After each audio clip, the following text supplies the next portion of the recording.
Asta aici a rezultat de la curățarea tamburului, deci toată chestia asta.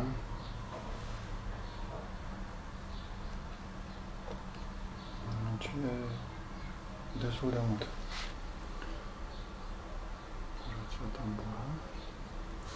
Și acum se văd că e fisurat și aici. Și aici e fisurat și aici. Deci și aici e fisura. Și aici e fisura.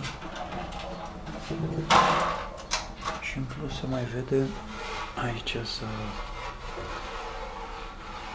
dus înăuntru tabla asta, pentru că era ruptă în partea asta.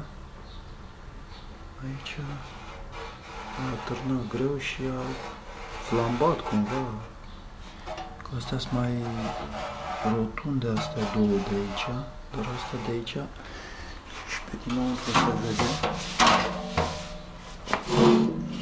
Deci se vede chestia asta de aici, deci e o burdușire a tablei. Deci s-a burdușit. Astea două nu au aici. Și asta e...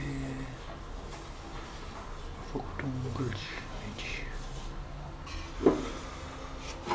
Și dacă cum să rulezi așa,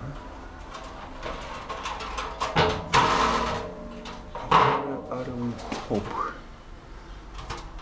Deci s-a deformat și toba, că era rufenia cu greutate și brațul rupt s-a devenit excentric. De-aia fulează.